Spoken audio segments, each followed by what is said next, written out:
This week on Arizona Illustrated, how artists are beautifying the ugliest street in America.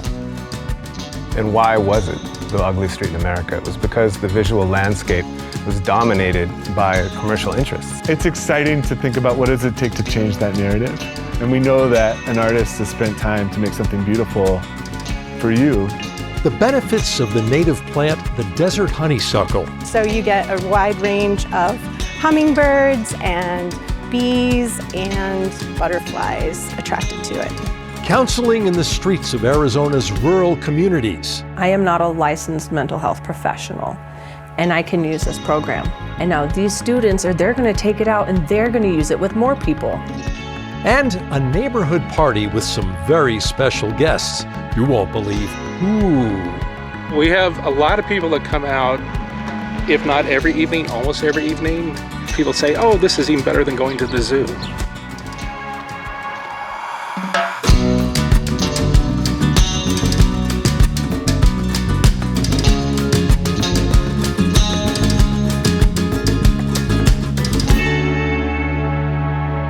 Hello and welcome to Arizona Illustrated. I'm Tom McNamara, and today we're joining you from the University of Arizona Poetry Center.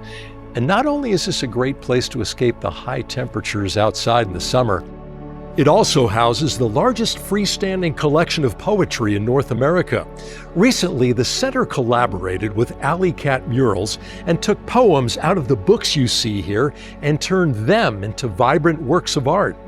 Now, the Poetry Center is located literally steps north of Speedway Boulevard, which, back in the 70s, was dubbed the ugliest road in America by Life magazine. Enter a new collaboration that paired 6 muralists with 6 poets to change that narrative. So how do you turn a poem into a mural? Watch and find out.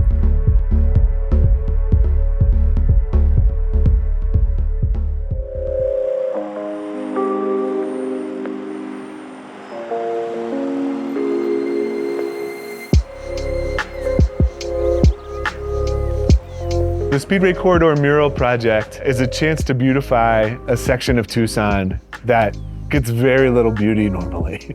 This project brings 6 new murals into that space, but it also brings poetry. It was developed by Allison Miller of Cat Murals with a vision to figure out what it would take to beautify these 6 walls on the Speedway corridor, and reached out to the Poetry Center thinking that one of them might be about a poem or a poet. And the muralists decided that they all wanted to work with poems and with poets. My role was to take a poem from the UA Poetry Center and illustrate it. So I painted a mural based on a poem. What does it look like to translate a poem into imagine it visually, but also what it means to bring art into public spaces, not just in museums, not just poetry in rare book rooms. It's almost a surprise, you know, when you're walking on the sidewalk and then all of a sudden you just get hit with this beautiful color, and I think it's vital to the human experience. First time I actually met Jody is when she came up to me and said, hey, I'm going to do a mural of one of your poems. And that gave me a real pause. It was the first I had heard of it. You know, I said, oh, that sounds very interesting. Let's take a look at that. Once you release work into the world, it takes on its own life and begins to move in its own ways. And at that point, the work belongs to everyone. And it can teach us something about someone else's experience in the world.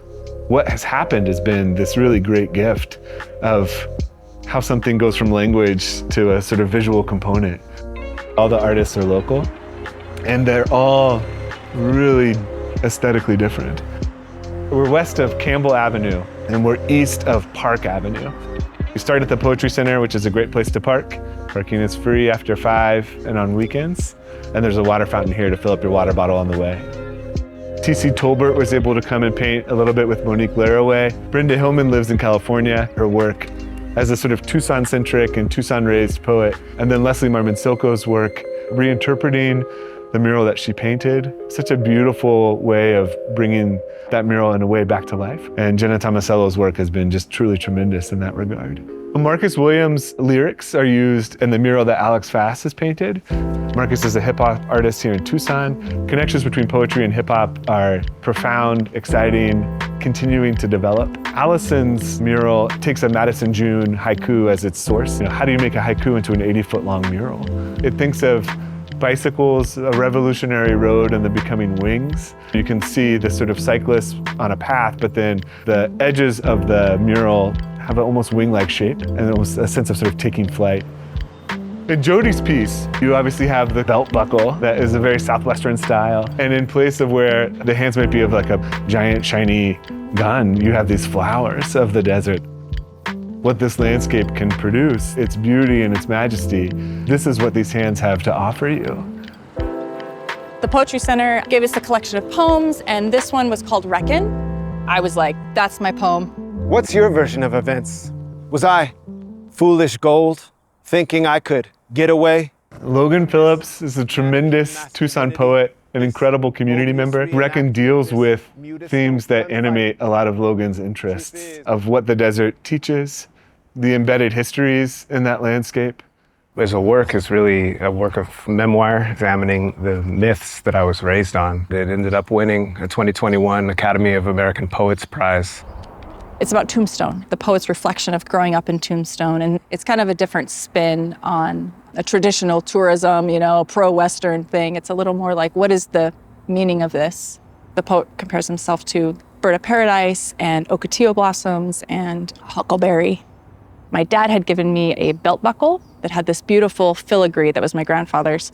And I was like, that would be a cool mural there. Okay, we could have this hand-tooled belt with some of the filigree elements of the toy horse. Everything that Wild West seems so masculine. I kind of wanted to challenge that a little bit and have this Western woman with high noon stance with flowers just coming out of the holsters. And I wanted her to be tough and have the barbed wire tattoos of strength, and the bird cage on the other hand with the hawk flying out, escaping. You see and feel these things in tangible ways in his poems. And I think what Jody has done is sort of help bring that forward really powerfully in a visual way in the mural.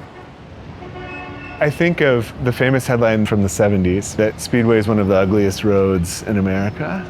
And why was it the ugliest street in America? It was because the visual landscape was dominated by commercial interests. To this day, that continues to be the case. But when we think about our visual sphere, what we interact with every day, we are interacting with advertisements, the commercial world. It's exciting to think about what does it take to change that narrative. And we know that an artist has spent time to make something beautiful for you that's based on the work that a poet made that you found your way to as well.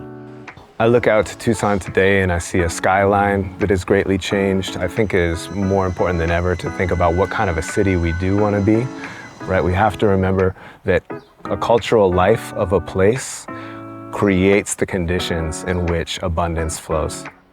When you create that kind of calculus, I think you change the dynamics around what art can be about and who it's for. It teaches us, I think, that we belong to it and it belongs to us. I hope to just inspire people, create beauty, take from that and walk away the rest of the day and maybe have a smile on your face. I think when we encounter art in the world, it gives us a chance to pause and have a brief moment with ourselves and with a different connection to the world around us. The murals in their greatest incarnation are an invitation to imagine a whole other world, a portal to another place. It's been a real richness for us to have these 6 invitations into visuality, and I hope that we can do more of it.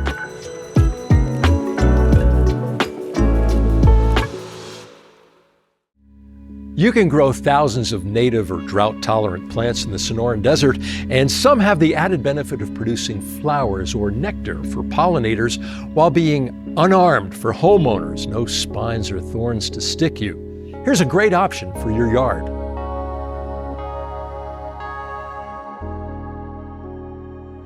My name is Hannah Blood and I work here at Tohono Chul. I am the propagation manager and the native plant nursery manager as well. This is the desert honeysuckle known as Anisacanthus thurberi.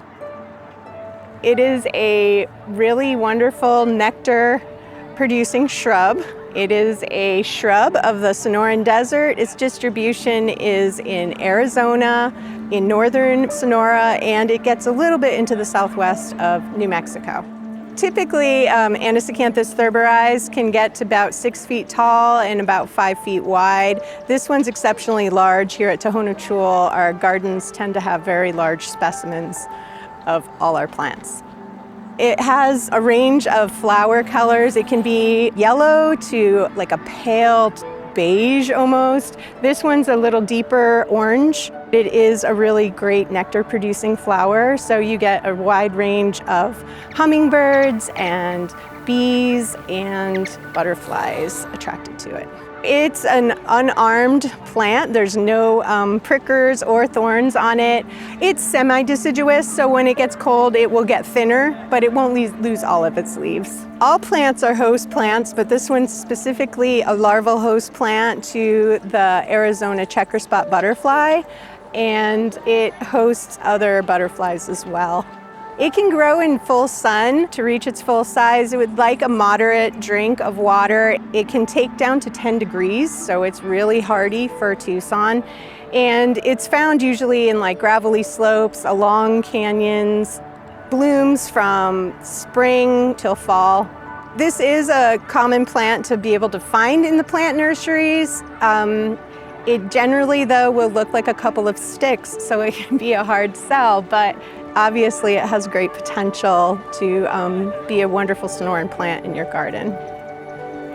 This other plant is Anisacanthus quadrifidus. It's flame honeysuckle, and it is from East Texas and down the east side of Mexico. So you can tell it's different than our native one by it doesn't have curled petals, but there's still 1 up and 3 down, and it will stay evergreen more than our native one in the Sonoran because its cold tolerance is better and it goes down to 0 without any trouble. It is smaller. It will be about 5 foot by 5 foot. It's another really good pollinator plant to add to your garden. And like the Anisacanthus thurberi, it's unarmed, there's no thorns, it's leafy and beautiful.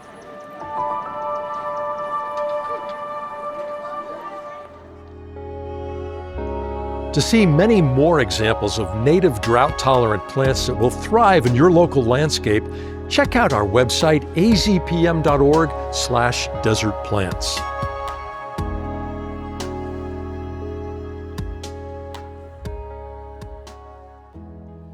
Across Arizona, there's a shortage of mental health services, especially in small towns and rural communities. Residents there face lengthy travel distances, limited transportation, and long wait times. Enter Counseling in the Streets, a peer counseling group developed during the pandemic to help offset the lack of services. And the program is finding success in Cochise County, where it was first piloted.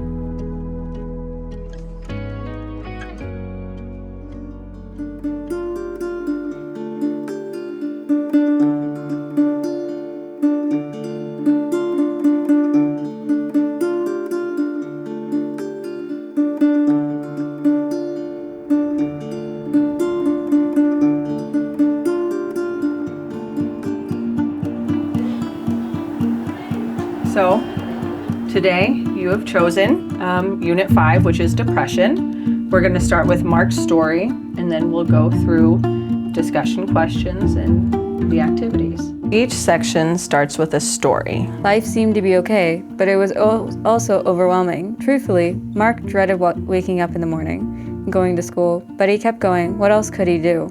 When you're reading someone else's story, kind of takes that edge off, and you can relate to it, and you can talk about it in terms of that story if you're not ready to share with yourself yet. As the weeks went on, Mark knew something was wrong. He was always exhausted and getting out of bed was a struggle. Then you talk about what you heard in the story, important concepts. It has definitions, different terms. Each section has different activities. So you can pick and choose. You can do all of them if you have time. Those activities are also really great to do one-on-one or in a classroom setting. He was having physical symptoms, not just the emotional. So why do you think Mark doesn't feel well physically? One of my favorite parts is the bounce back strategies, teaching kids about resilience. Well, when my mother is very stressed out, she is very nauseous. Okay. And sometimes cannot get out of bed if she physically cannot.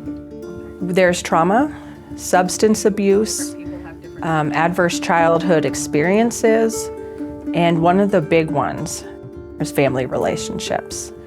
I've had students share things they didn't know they were going to share when we're on that subject. Have you or anyone close to you ever been in a situation like Mark? And could you tell us about it? At the time, he wasn't taking care of himself and he just felt lifeless. The great thing about this program is it's not just used in groups. I use it individually, and I've even used some of the components in my class. It doesn't have to get personal for you to learn about depression or anxiety, how to deal with people in your life, how to handle when your parents are fighting at home, and how to develop coping skills. You come first, you are important. So even if we're busy, we're here.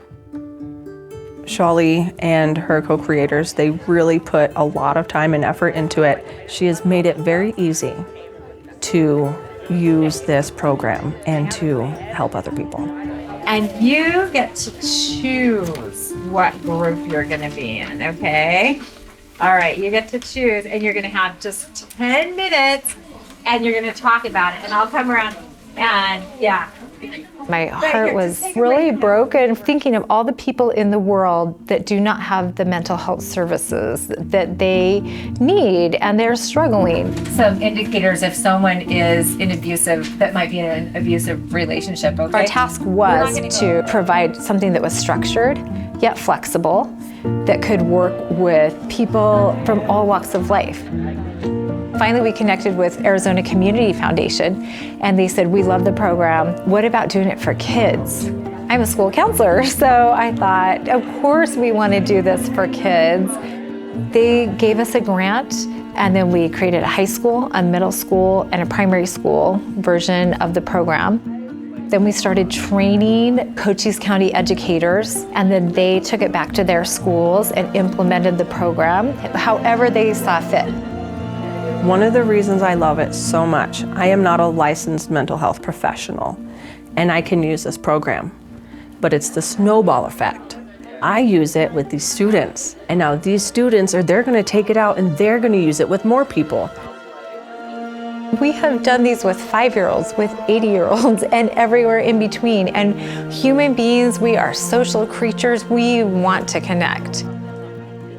We're not trying to replace therapy in any way or traditional counseling. We're trying to provide an additional resource. If they can't meet with a counselor, if it's not possible, but they can talk with people in their own community, in their own neighborhood, in their schools, in their places of work. Seriously, like you guys are so powerful.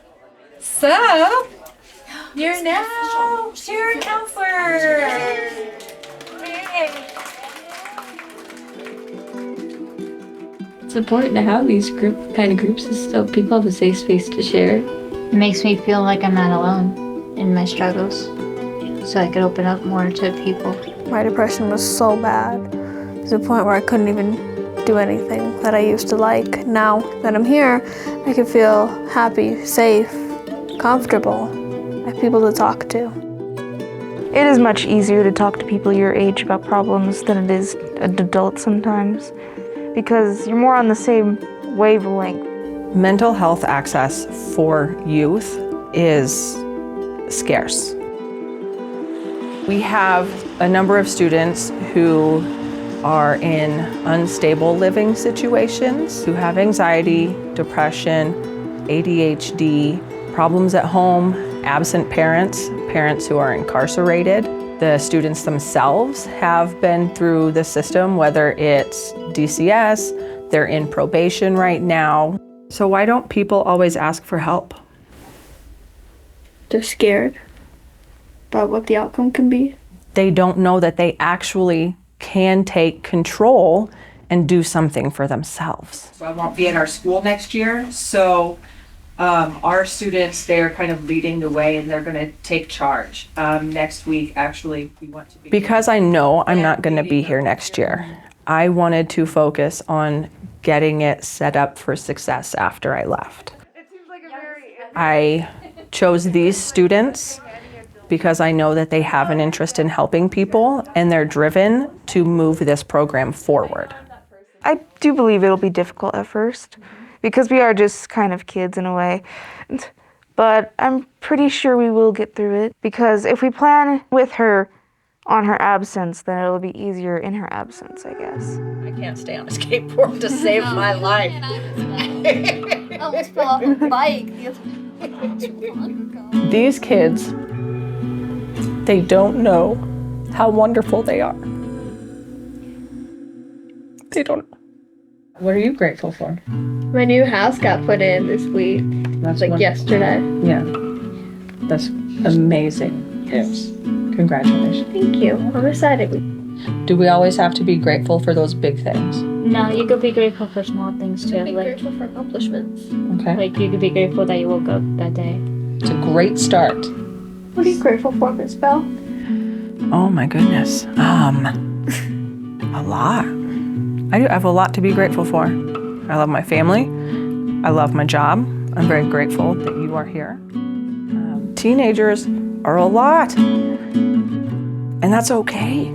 They're transitioning and they're going out into a world that is not easy. Dust yourself off. Maybe try again. You get knocked down, but you get up again. Okay, are we gonna start singing? I just like that. Okay.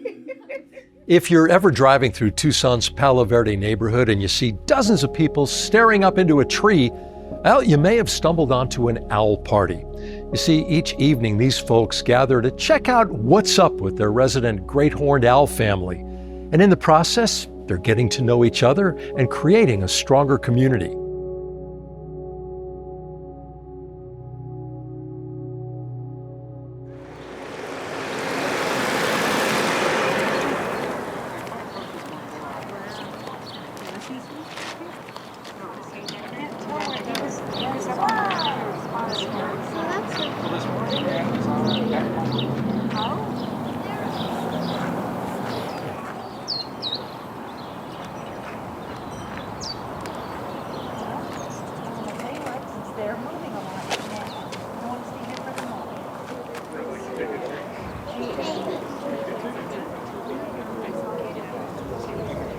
We moved to the neighborhood in the fall, in October. Pretty soon after we moved to the neighborhood, one of our neighbors told us about the owls in this tree. We just bought our first house, and we had all these misgivings and sort of feeling stressed in general. But kind of like having these great horned owls as neighbors kind of made us feel, I don't know, connected to the neighborhood in a certain way. And I'll tell you, they pay attention. Oh yeah. Oh yeah. We're like their TV show. Oh yeah, absolutely. Absolutely. Here you are popping up. They're so cute. I grew up on Lee Street, so I'm like really familiar with this neighborhood. We've always had these like nice mature trees, but I've never seen owls quite like this, or at least with this kind of like neighborhood following. Now my new interest is bird watching, but I'd never really been aware of all the birds of the desert and in Tucson until we started following this owl family. I live underneath the tree with all the owls in it.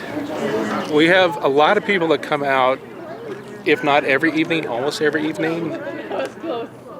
It also slows down the traffic because when a car comes down the street and they see a huge crowd, they slow down, they roll down their window, they ask what's going on. People say, oh, this is even better than going to the zoo. These owls came to us about 3 years ago. Prior to that, a bunch of Cooper's hawks had built this nest, and they were in there 7 to 10 years. 3 years ago, a pair of owls arrived, and they nest earlier than the Cooper's hawks, so they kind of took it over. This is the third batch of kids, owlets. There was an accident where the female owl got poisoned, sometime end of November, first part of December, because people use rodenticide, and then an owl will eat a dead mouse or a dead rat, and you get a dead owl. So then we had 3 weeks of the male owl just hooting every night for hours. And then he kind of disappeared. We didn't think we were going to have any owls this year. And then rather late, he arrived with a female owl. So they are much later this year, but they did have 3 owlets.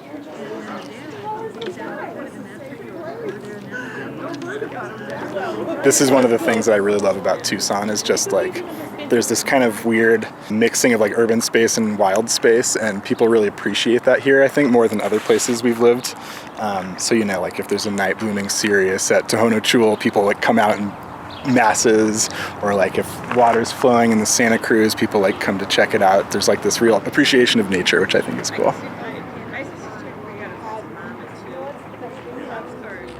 Aren't those owls cool, sweet birds? You know, we'd love to see the birds you're seeing in your neighborhood. So in the coming weeks, please tag Arizona Illustrated or use the hashtag Arizona Illustrated on Facebook, Instagram, or X, along with any bird or wildlife photos, and we'll be sure to share those. In fact, they might even be featured on our show. Before we go, here's a sneak peek at a story we're working on.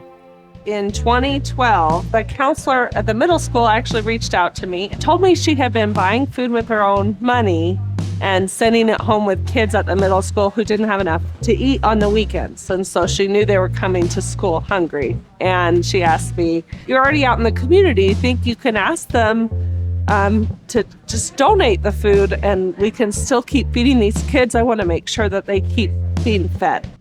And once we started within that one school and I started gathering food from the community and putting it in a closet at the school, it was all over happening, but it was out of the school district employees' own pocket. And it was, you know, just here and there where they saw the need. And so we consolidated into one program. We started in one school, we had 11 kids, and now we're in 20 schools, and we serve 450-ish kids every week. Thank you for joining us here at the University of Arizona Poetry Center. We're going to go check out a little bit of the collection now. I'm Tom McNamara. We'll see you again next week.